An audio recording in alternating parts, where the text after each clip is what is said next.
Bonjour à tous. Alors, on va commencer. Alors moi je m'appelle Mathias, je travaille pour Airbus, plus particulièrement en fait pour Airbus Défense et Espace. Donc on est à la Belge. On fait des satellites, on fait de l'imagerie satellitaire.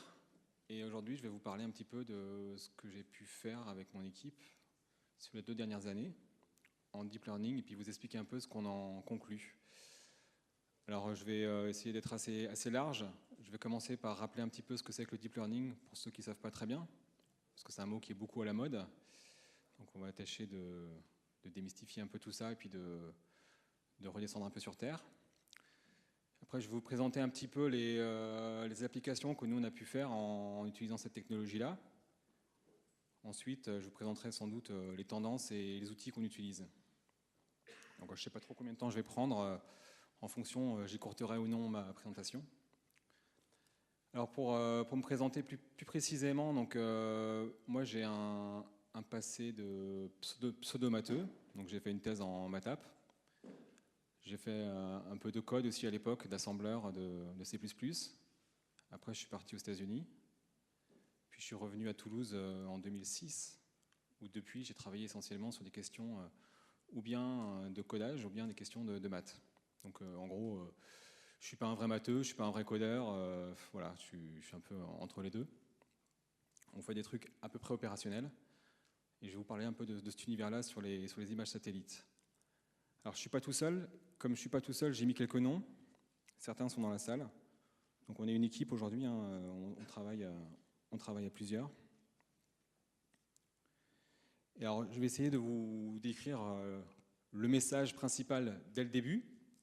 Parce que voilà, on m'a dit il faut bien être clair sur le message. Alors le message principal dont je pense qu'il est vraiment intéressant de se souvenir en sortant de cette présentation, c'est celui-là. Avant, il y avait les moines copistes, et seuls les moines copistes pouvaient recopier les livres.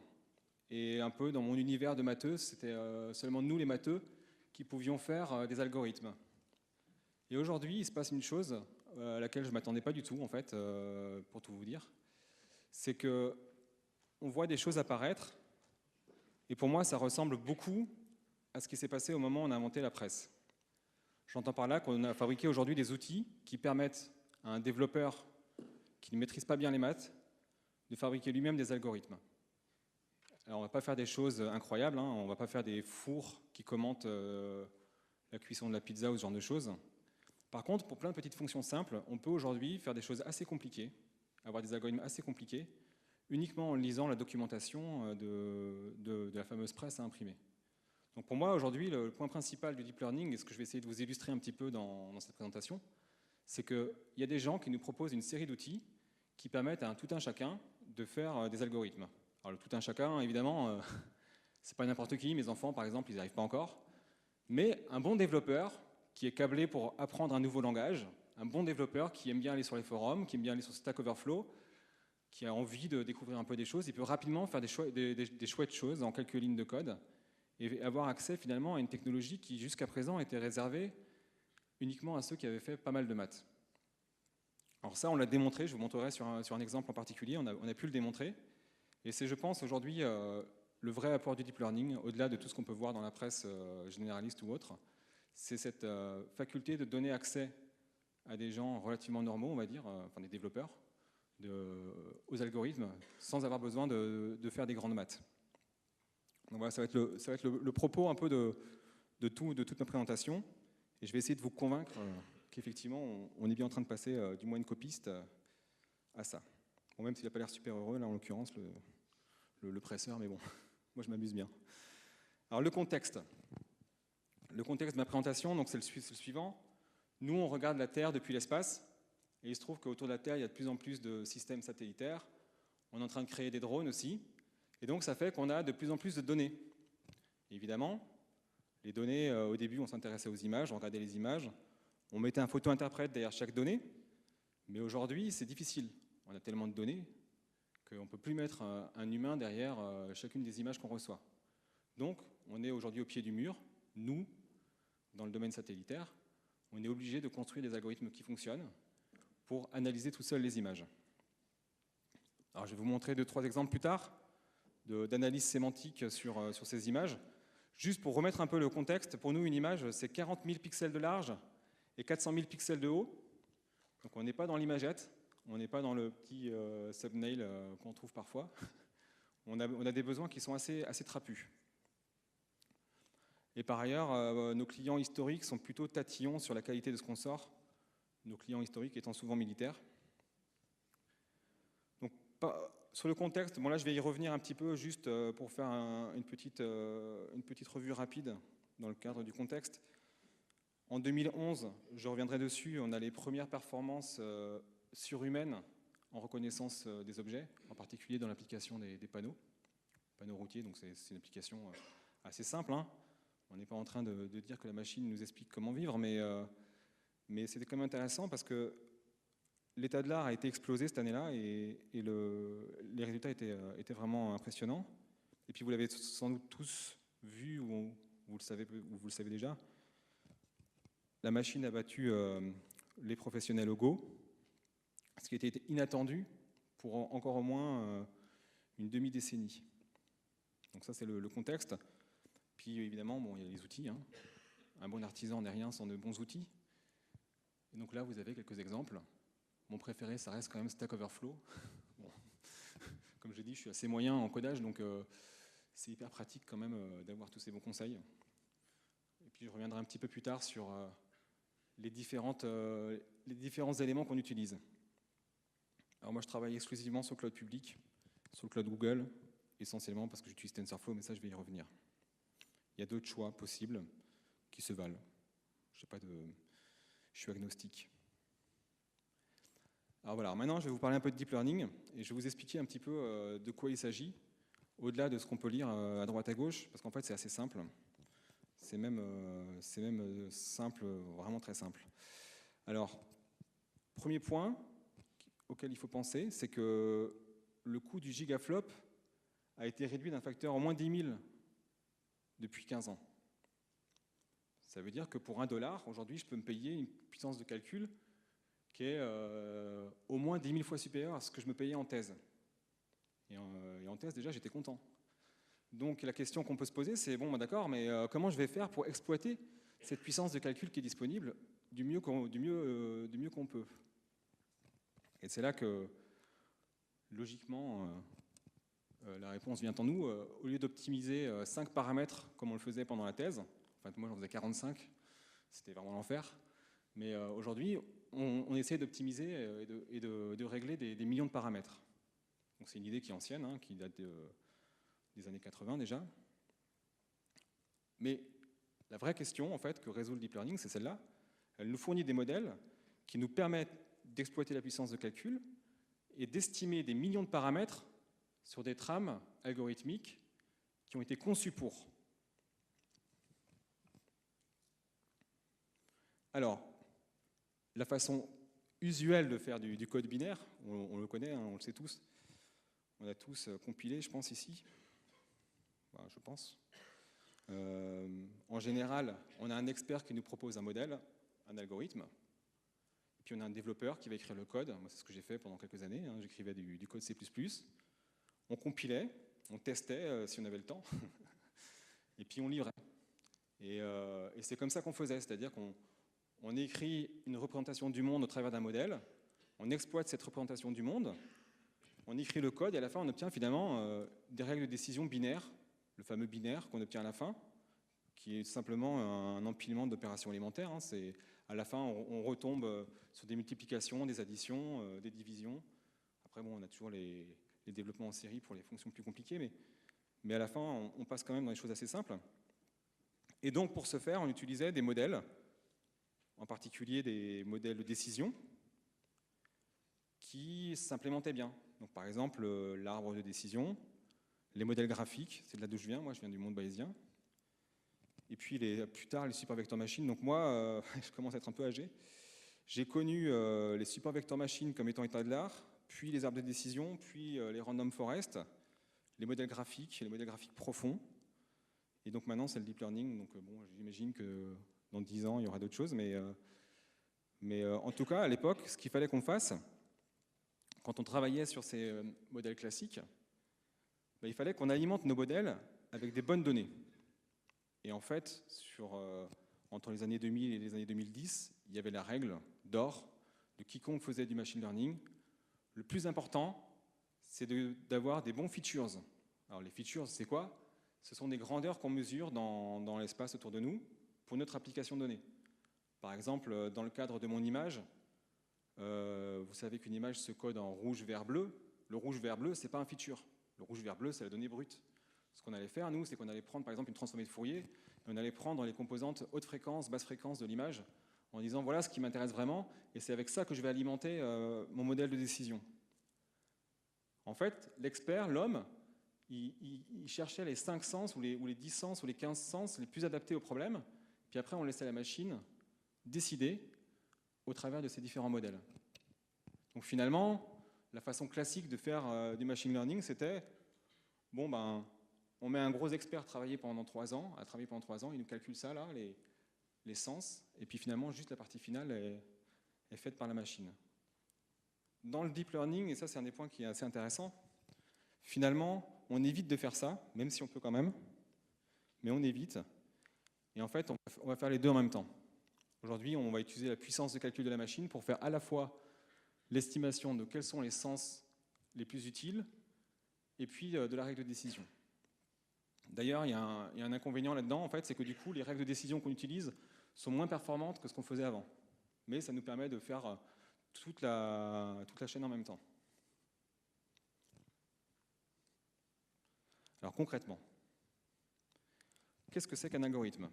Un algorithme, comme je l'ai dit, des comparaisons. Là, vous reconnaissez le bon vieil opérateur C, là, qui était bien sympa, celui-là. Vous avez le fois, le plus, des fonctions, et puis des coefficients qu'on utilise. Finalement, quand je vais chercher un algorithme et que je vais demander à la machine de me fabriquer un algorithme, je vais lui demander de m'agencer des opérations alimentaires de façon intelligente. Ça veut dire que je lui demande finalement de me fabriquer le code binaire directement. Donc voilà un exemple, pour être vraiment concret. Alors si vous êtes intéressé un petit peu à ce que c'est que le deep learning, vous avez dû voir ce genre de schéma apparaître. Je vais m'attarder un petit peu dessus parce qu'il a pas mal de choses intéressantes. Quand on utilise l'état de l'art en deep learning aujourd'hui sur la reconnaissance d'objets dans les images, on va rapidement aboutir à ce genre de structure, modulo quelques variantes. Mais en gros, on a une couche d'entrée, c'est l'image, qui va passer ensuite dans une première couche, mettons, de convolution. Donc en fait, c'est des opérateurs élémentaires qui sont impliqués dessus, puis ensuite on va réduire les dimensions spatiales et puis augmenter les dimensions en profondeur, et ainsi de suite. Alors je ne rentre pas dans les détails, ce qu'il faut retenir, c'est qu'on a des opérateurs élémentaires, la convolution, le max pooling, ce genre de choses, qui correspondent à des fonctions informatiques très simples, qui ont quelques paramètres, et que finalement l'apprentissage, en fait, on va lui dire, voilà une structure, cherche à remplir cette structure, cherche à remplir les coefficients, donc les millions de coefficients qui interviennent tout au long de cette structure, de façon à répondre à mon besoin. Je vais expliquer tout à l'heure comment ça se passe concrètement. Mais ce qu'on obtient à la fin, c'est une trame d'opérateurs simples, avec quelques coefficients un peu partout, des millions de coefficients, qui a une structure un peu comme ça, et on s'aperçoit a posteriori, une fois que la machine a appris, qu'elle prend l'image brute, rouge, vert, bleu pour le coup, en entrée, qu'elle va commencer par chercher des éléments assez simples, les lignes, les contours, ce genre de choses, elle va les structurer de façon à obtenir une information de texture et les restructurer de façon à obtenir une information de relation entre les objets. Ce qu'on est en train de dire, c'est qu'en proposant une trame comme ça à la machine, en lui laissant remplir cette trame-là, on s'est rendu compte, et ça on l'a découvert a posteriori, que la machine remplit avec quelque chose qui est conceptuellement assez intéressant, puisqu'il s'agit de mettre des relations entre les objets. Donc pour faire un carré, j'ai besoin des contours. Pour faire un cercle, j'ai besoin de contours arrondis. Et puis une fois que j'ai un carré et un cercle, peut-être je sais que j'ai une roue et un pare-brise, etc., etc. Alors pour donner un peu de détails par rapport au graphe précédent, celui-là, là, tout ça, là, c'est le sens, finalement. Et cette partie-là, la partie finale, c'est la décision. Alors là, c'est des modèles qui sont assez denses, c'est-à-dire qu'il y a beaucoup de neurones là-dedans, mais enfin beaucoup de poids. Ce qui est c'est un peu bizarre parce qu'en fait, sur cette partie-là, finalement, c'est la partie la plus puissante et c'est la plus légère en volume. Alors, je vais vous expliquer un petit peu le propos de comment on remplit ça et comment ça se passe concrètement. Alors, oui, d'ailleurs, n'hésitez pas à m'interrompre hein, si vous avez des questions. Levez la main, faites-moi signe, jetez-moi des trucs. Hop. Alors, l'algorithme. Un algorithme, prenons un problème simple, prenons par exemple, je veux entourer les nuages sur les images. Donc là, on a une image en entrée, on a une image en sortie. Je voudrais que l'algorithme me mette du blanc là où il y a des nuages. Donc on va le faire passer dans une trame un peu comme ça, avec des couches qui en fait correspondent à des opérations élémentaires simples où, à certains endroits, interviennent des coefficients. Donc tout le jeu, ça va être de dire il faut trouver partout les bons coefficients. Encore une fois, des coefficients, il n'y en a pas 1, il n'y en a pas 2, il n'y en a pas 5, il y en a des millions. Donc en fait, le process, il est assez simple. Hein. Je prends mes données, j'initialise ma trame au hasard, je regarde ce qui sort, je compare à ce que j'aurais voulu avoir, et ensuite, je vais mettre à jour les coefficients dans la trame. Et puis je réitère et je réitère. Du point de vue des maths, c'est une descente de gradient, pour ceux qui connaissent un peu. C'est franchement simple. Conceptuellement, c'est hyper simple. Hein. J'initialise au hasard, je mets à jour, je regarde le résultat, je compare par rapport à ce que j'aurais voulu avoir et je remets à jour. Et vous voyez que finalement, pour faire l'algorithme, j'ai juste besoin de dire voilà ce que j'ai, voilà ce que j'aurais voulu avoir. C'est là qu'on revient à cette idée de presse. Si je suis capable de fournir de bons exemples à ma machine, ben en fait, en mettant en place ce genre de process, je vais pouvoir fabriquer un algorithme qui répond au mieux à mon besoin. C'est très simple. Évidemment, si on avait pu, on l'aurait fait avant. Donc pourquoi on ne l'a pas fait avant? C'est qu'en fait, déjà, on ne savait pas trop quoi mettre dans les fameuses couches, si je reviens un peu en arrière là. Les opérateurs qu'on met dans les couches, on s'est rendu compte par l'expérience qu'ils étaient adéquats. Et puis par ailleurs, la puissance de calcul aujourd'hui est vraiment colossale. Donc on peut se permettre de faire des choses qu'on ne pouvait pas auparavant. À la fin du talk, là, je vous parlerai de quelques évolutions en cours qui font un peu peur sur les machineries que certains mettent en place. Donc finalement, vous voyez que c'est un simple problème d'optimisation. Je cherche simplement à minimiser une distance entre une sortie et puis une sortie obtenue, et une sortie attendue. Et j'optimise ça sur des millions de paramètres. Donc on revient à cette idée que finalement, ce n'est pas si compliqué. Donc, un autre truc qui est intéressant aussi dans le deep learning, et quand on regarde ce schéma, c'est qu'on s'aperçoit que là, j'ai figé une structure par avance, et puis j'ai dit, je vais remplir les éléments de cette structure-là. Je vais chercher les coefficients. En fait, une question se pose en général, ah oui, mais quelle structure? Qu'est-ce que je mets? C'est là que vient monsieur brute force, et il répond, ah, on essaye tout. Et c'est ce qu'on fait en pratique, en fait. C'est-à-dire que moi, je n'apprends pas un algorithme, j'en apprends des milliers. Donc la nuit dernière, par exemple, j'avais 100 GPU qui tournaient en parallèle pour me pondre des algorithmes sur un problème donné et qui exploraient un peu toutes les structures. Et à la fin, je garde celui qui marche le mieux. Donc vous voyez que conceptuellement, ce qui est intéressant là-dedans, c'est qu'à partir du moment où on arrive à dire voilà ce que j'ai en entrée, voilà ce que j'aurais voulu en sortie, on laisse la machine mouliner, elle mouline, elle propose plein de versions de plein d'algorithmes avec des structures différentes. Donc des structures différentes, c'est par exemple, bon, cette couche-là, je la fais sauter, j'en rajoute une autre intermédiaire, j'en mets une plus grosse, une plus petite, etc., etc. Puis à la fin, au bout d'une semaine de calcul, on dit, bon maintenant, il est temps de récolter, qu'est-ce qui marche le mieux? Ça va nous donner beaucoup d'informations parce que déjà, on va voir que certains cas ne marchent pas bien du tout, certains cas marchent très bien, et puis qu'on a un gros paquet au milieu, et ça va nous donner une première information sur qu'est-ce qu'on peut espérer atteindre comme performance. Finalement, avant, moi, je faisais une thèse où je lançais un thésard. Ben, le thésard, à la fin, au bout de 3 ans, il revenait.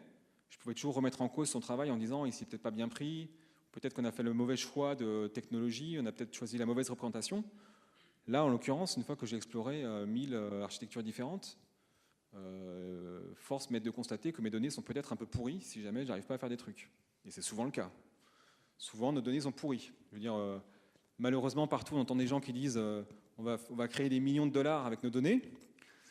Et désolé, mais j'ai vu beaucoup de données pourries quand même. Hein. Donc bon. Là, au moins, on le sait dès le début. Au bout d'une semaine de travail, on sait, bon, ben voilà, les données, c'est pas terrible, il va falloir repenser un petit peu la source des données parce qu'on peut rien en faire tel quel. Alors avant d'aller dans mes applications, je voulais juste refaire un peu d'histoire pour pareil démystifier. Là, je vais rentrer dans ma phase démystification avant de remettre un peu de vent dans les voiles. Donc juste, l'architecture que je vous ai présentée là, elle date de 79. Cette architecture-là, avec les couches convolutionnelles, celle qui marche tellement bien, 79, sauf qu'à l'époque, évidemment, on n'avait pas la puissance de calcul. Donc, bon, ben voilà, l'architecture était intéressante, hein, mais ils n'ont jamais pu démontrer que c'était vraiment chouette. Après, il s'est produit des histoires. Il s'est produit en particulier un truc assez dramatique, c'est que finalement, on a cru pendant longtemps que tout pouvait se faire avec une seule couche de neurones. Et ça a coûté assez cher, puisqu'en fait, du coup, tout le monde a oublié le multicouche, comme en plus on ne savait pas optimiser multicouche. Et donc, c'est réapparu au moment où en fait, on a eu la rétropropagation généralisée qui nous a permis de refaire du multicouche. Là, je vous ai mis d'autres dates récentes. J'en parlerai peut-être plus tard. Aujourd'hui, et pour ceux qui sont le plus au courant, ce sont les réseaux adversariaux et puis les mécanismes intentionnels qui ont le vent en poupe. Je veux juste parler de ça. Alors, j'ai vu qu'il y a pas mal de gens de chez Continental, donc ils vont me tomber dessus avec cet exemple. Je suis désolé. Je suis obligé de le mettre quand même. Il y a une compétition, en fait, il s'est passé à San José en 2011, une compétition où les gens arrivaient le matin, on leur filait une clé USB avec plein de données, et c'était des panneaux comme ça. Donc là, vous avez des exemples, hein, vous voyez, il y a des panneaux vraiment bien pourris pour le coup, avec ouais, des limitations de vitesse, ce genre de choses. Il y a une trentaine de classes. Ils avaient la journée pour apprendre l'algo, et le soir, ils devaient faire tourner leur algo sur un jeu de données qui était différent, de même nature évidemment, hein, c'était des panneaux. C'était pas des menus ou des choses comme ça, hein, c'était des panneaux. Et après, on comparait les différentes technos. Donc à l'époque, l'état de l'art, Random Forest, se fait emplafonner par les réseaux convolutionnels d'un facteur 6. C'est énorme.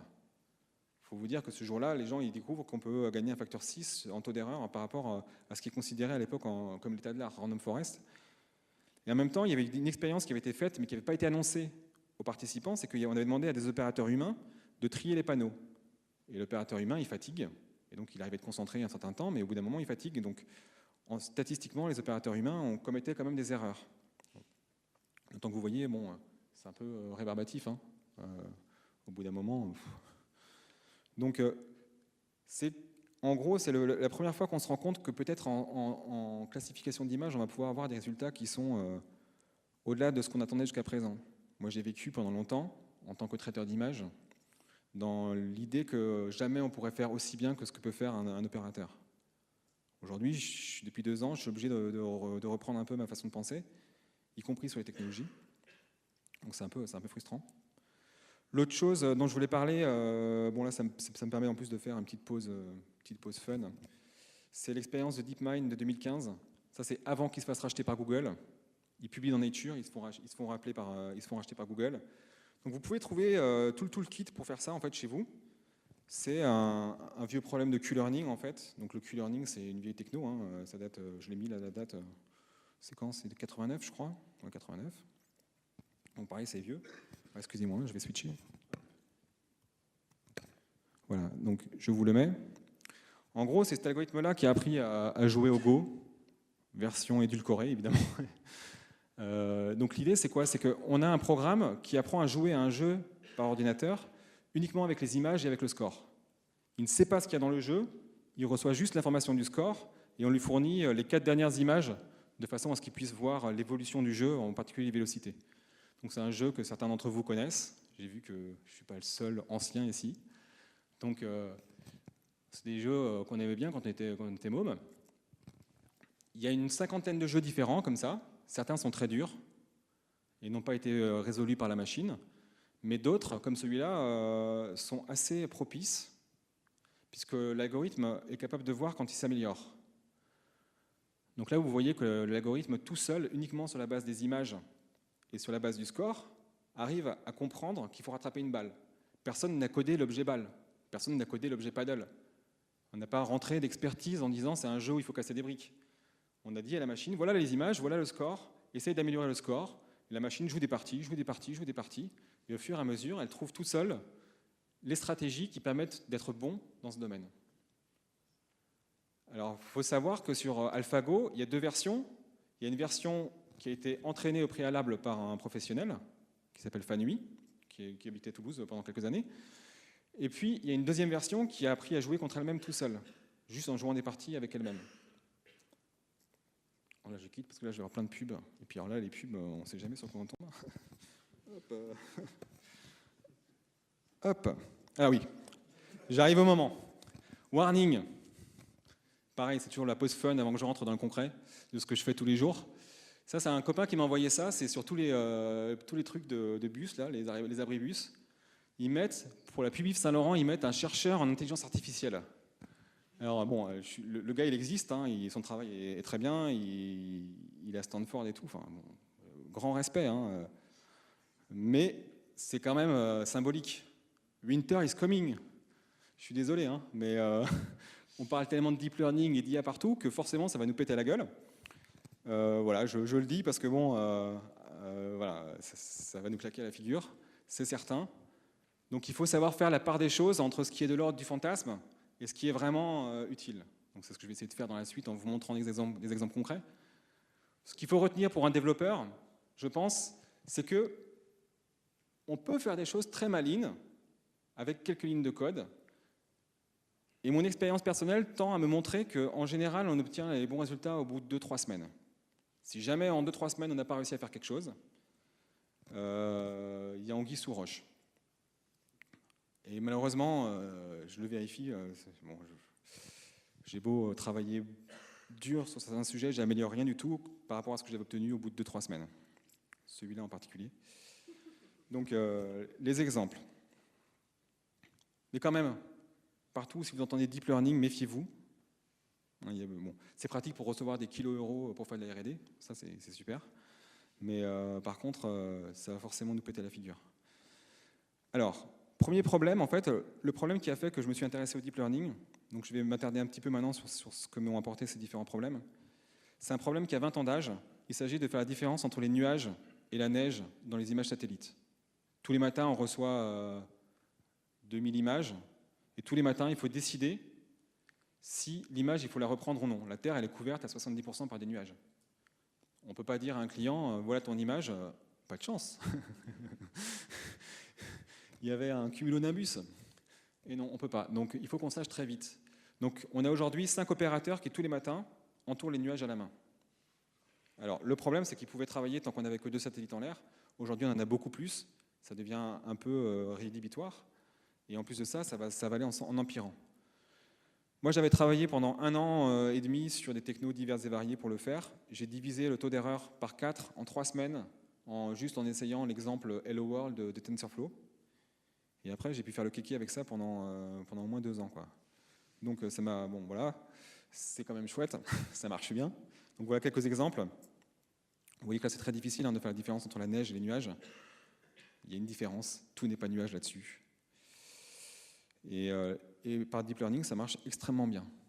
Ça, ce sont des résultats qui sont, pour ceux qui connaissent un peu le domaine et qui ont vu le nombre de thèses que nous, on a pu voir sur le sujet, c'est juste incroyable.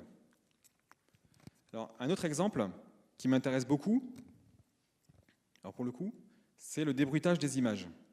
Donc là, j'ai augmenté un peu, là, vous voyez, sur le côté, là, je vous ai mis 2 images sur une scène. Alors nous, en vrai, nos images, elles sont en gris.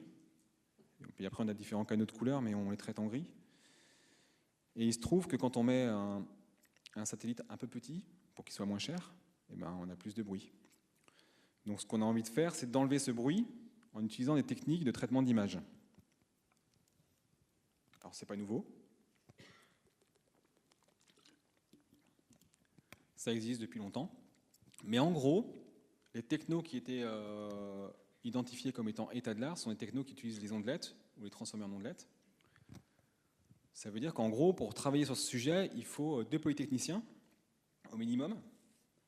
Il faut 2-3 ans de développement algorithmique, plus au moins 2 ans de développement informatique. Donc ce sont des filières qui sont assez expertes. Nous, typiquement, dans notre département, aujourd'hui, on est 30 personnes en traitement d'image. On a 1 ou 2 gars qui sont capables de comprendre la théorie afférente au débruitage de façon fine. On trouvera toujours des gens qui savent bien faire semblant, mais pour de vrai, ceux qui savent vraiment mettre les mains dans le cambouis, on en a 1 ou 2. Là, en gros, on a réussi à obtenir des résultats qui sont au niveau de l'état de l'art en 1 mois, avec un gars qui ne connaît absolument rien au traitement d'image. Donc on revient dans cette idée de presse. Qu'est-ce qu'on a fait ?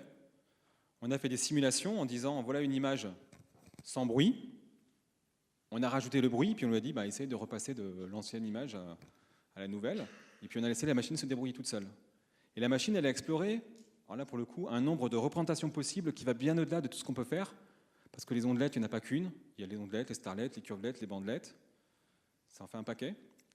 Et donc là, on a pu vraiment explorer et on obtient une solution qui est très bien à la fin, qui est facile à déployer parce qu'en plus, on peut la mettre dans un Docker direct. Donc là, pour moi, c'est vraiment un exemple qui montre que mon métier a changé. Moi, j'ai développé un savoir-faire en traitement d'image et il se trouve qu'aujourd'hui, moi, je ne suis pas forcément nécessaire. Donc bon, c'est un peu angoissant par moment. Bon, un autre exemple, détection d'avion. Là, je le montre parce que c'est un type d'exemple qui permet aux gens de rêver. On leur dit, voilà, au lieu de vendre de l'image, on va vendre de l'information. Donc on a fait ce genre de choses, pareil, en relativement peu de temps. Vous voyez que ce n'est pas forcément facile. Il y a des choses qui sont assez délicates, et puis il y a encore des erreurs. Bon, je cherche encore à comprendre à quoi ça sert de compter les avions, mais peut-être ça servira. Mais en tout cas, c'est intéressant de voir cette application. Alors, une autre qui est plus rigolote, c'est celle-là. Donc là, c'est pareil, c'est un travail de 2 mois.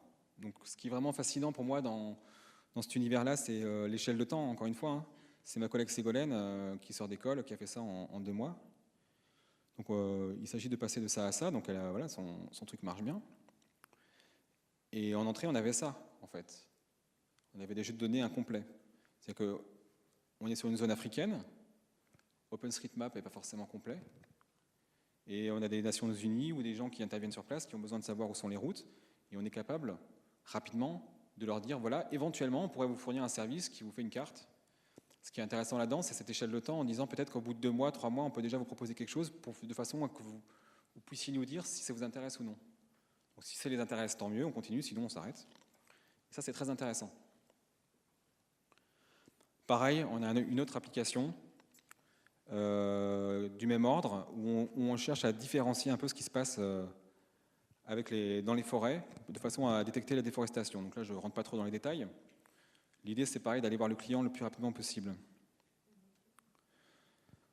Une dernière application, avant que j'aille un peu plus loin dans certains concepts, détection de changement.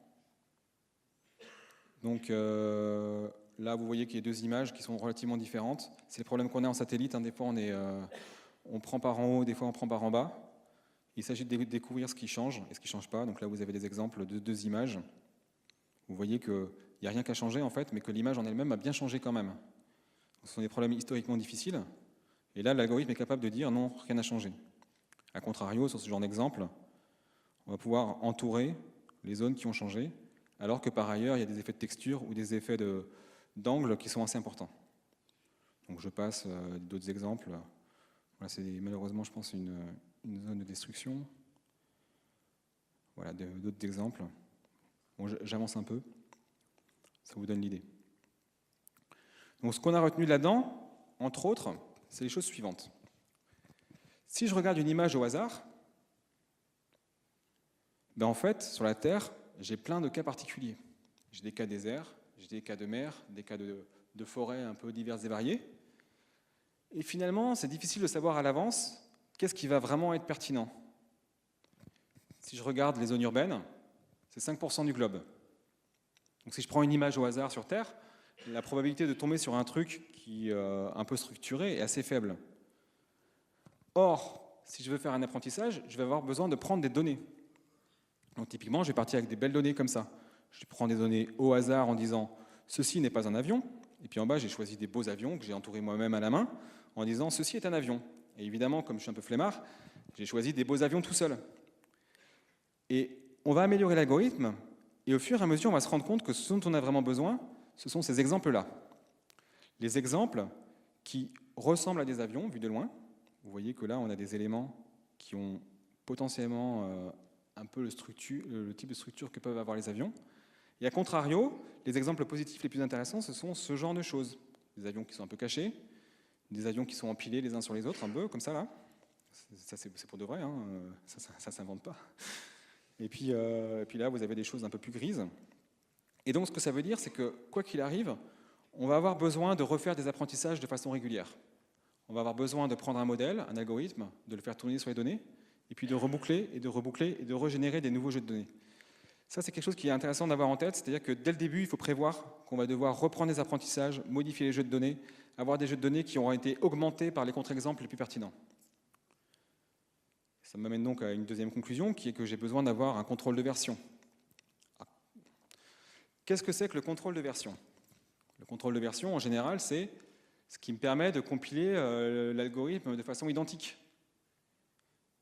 Donc là, je suis un peu embêté parce que finalement, moi, ce que j'obtiens, c'est une trame binaire, et je l'obtiens par apprentissage. Alors, je ne l'ai pas dit tout à l'heure, mais il se trouve que la mécanique d'apprentissage, elle est stochastique, elle est aléatoire. Elle dépend donc de ce qu'on a mis en entrée comme données, mais aussi de la graine aléatoire qu'on utilise. Parfois, on est distribué, parfois, on n'est pas distribué. Moi, je suis souvent distribué. Quand je suis distribué, je paye les latences réseau qui font que d'une exécution à l'autre, je ne sais pas forcément la même chose.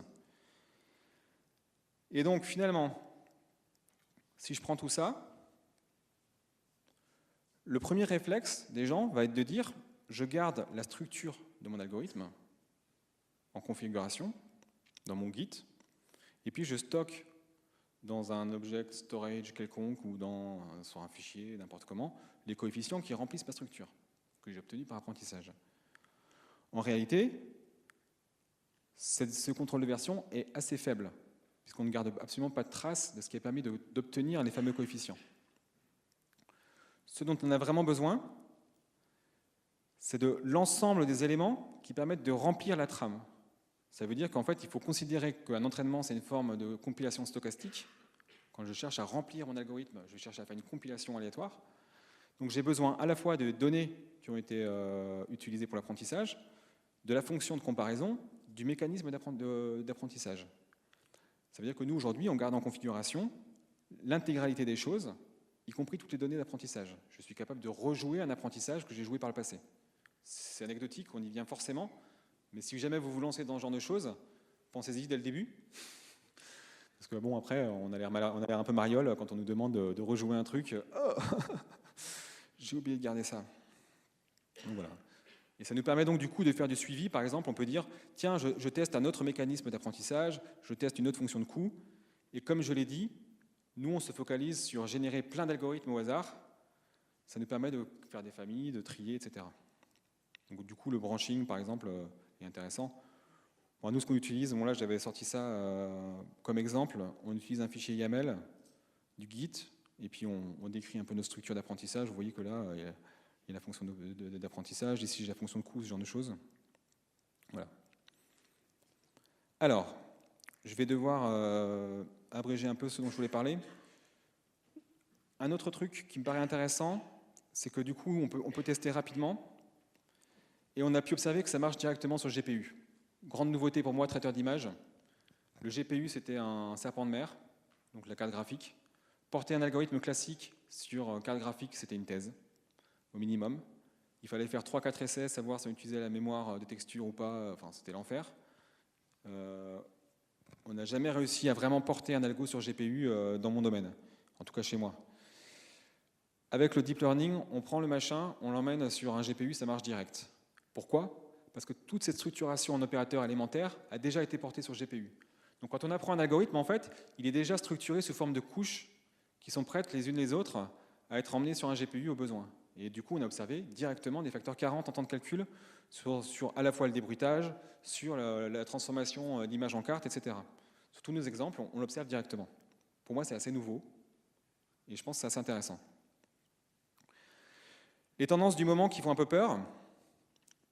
Alors, il y a un papier qui est assez dément qui s'appelle « Apprendre à apprendre par descente de gradient, par descente de gradient ». Voilà. Puisqu'on s'arrête à des millions, pourquoi on peut aller jusqu'au milliard, hein. On va estimer des milliards de paramètres. Et en fait, ce qu'on va faire, c'est que on va dire, finalement, le procédé d'apprentissage pour lequel ma solution à moi, c'est de balancer plein de cas au hasard, je vais mettre un réseau, un algorithme qui contrôle lui-même, qui prend des décisions en disant, tiens, échange tel élément de la structure, tiens, change telle fonction d'activation, tiens, change tel mécanisme de mise à jour. Et en fait, ils ont créé, ceux qui ont fait ce papier-là, donc ce sont les gens de DeepMind encore, ils ont créé un deuxième étage. Donc ils ont un réseau qui est chargé de piloter le système d'apprentissage. Donc on a une machine qui apprend à apprendre. Alors évidemment, là, en termes de coût, moi, je n'ai pas osé me lancer dans l'affaire. La démo est disponible, hein, si vous allez sur la page Sonnet, vous pouvez le tester. Je vous avoue que je n'ai pas encore eu tout à fait le courage. Mais bon, quand même, il faut le savoir. Donc ça, c'est une des tendances. Encapsuler la prise de décision à un niveau plus élevé. Une autre tendance qui est très forte, c'est ce qu'on appelle les réseaux adversariaux. C'est très très intéressant. Ça revient un peu à l'idée des contre-exemples que je montrais tout à l'heure. On va construire un algorithme qui a pour objectif de feinter le premier algorithme. Je te demande de décider est-ce que c'est un avion ou est-ce que c'est pas un avion. Tu prends une décision. Je vais construire un autre algorithme qui va être chargé, lui, de te montrer des contre-exemples pour lesquels tu vas dire c'est un avion alors que ce n'était pas un avion. Et en fait, on va faire s'améliorer les deux algorithmes l'un puis l'autre. Donc en fait, on les met l'un derrière l'autre, on fige l'un, on fait évoluer l'autre, puis on fige l'autre, on fait évoluer l'un, et on reboucle comme ça. De cette façon, en fait, on obtient un générateur de contre-exemples qui améliore grandement les performances de l'algorithme principal. Alors ça a plein d'applications. Nous, on s'en sert par exemple dans le cadre du débruitage. On a un réseau qui génère des fausses images satellites, et on l'a amélioré. Et du coup, on a un autre réseau qui permet de décider est-ce que c'est une image satellite ou non. Donc pour ça, c'est facile, hein. On lui fournit des vraies images satellites et puis des fausses, et on vérifie qu'il est capable de faire la différence. Et grâce à ça, on a une métrique qui nous dit ceci ressemble à une vraie image satellite. Ce qui nous permet, en fait, dans l'apprentissage, de mettre une fonction de coût qui est elle-même un réseau. Donc là, je complique un peu, mais en tout cas, voilà, c'est la tendance, il faut regarder. Je vous ai mis un lien vers des papiers qui sont hyper intéressants. Dernier exemple, qui pareil, sur les tendances du moment, ça c'est un truc qui a été publié sur le blog de DeepMind l'an dernier, cette année. Je pense que c'est en juin. Je vous ai mis le lien avec leurs photos.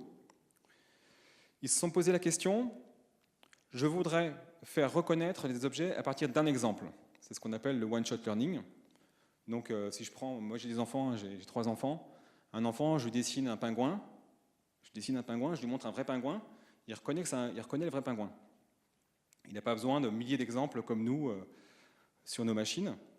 Et donc les gars, ce qu'ils ont fait, c'est qu'ils ont dit, je vais construire une machine qui apprend à reconnaître à partir d'un exemple. Donc ils sont remontés au 3e niveau, ils ont fait une machine qui apprend à apprendre à partir d'un exemple. Donc ça fait encore plus froid dans le dos. Mais ils ont eu des résultats où en fait, je prends plein d'images, sans savoir ce que c'est, je les mets dans la machine.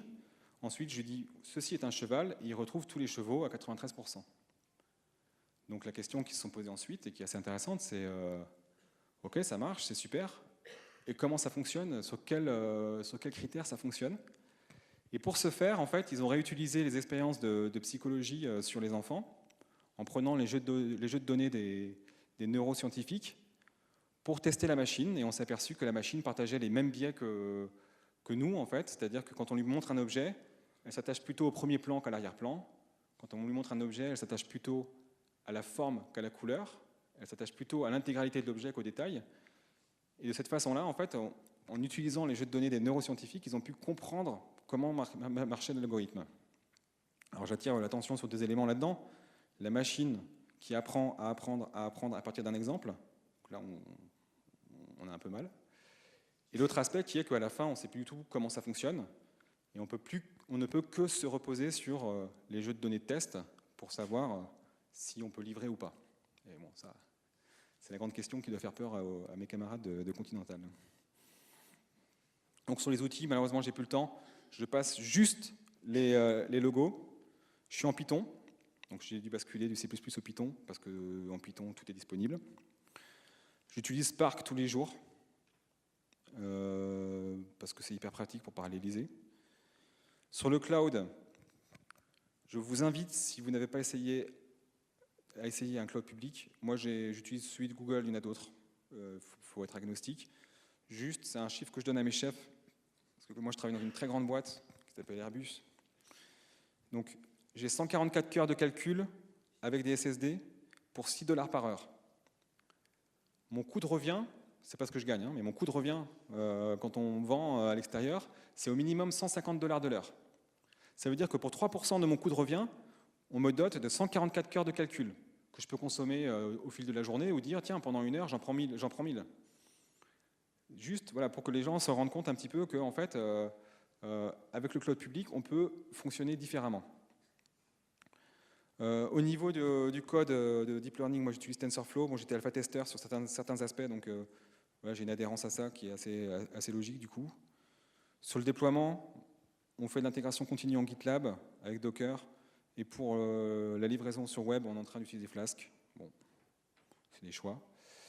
Dernière chose, le service managé d'apprentissage de Google, où en fait, on prend un modèle, on met les données sur le cloud, on lui dit vas-y, apprends sur 10 GPU, sur 20 GPU, on choisit, on paye en fonction.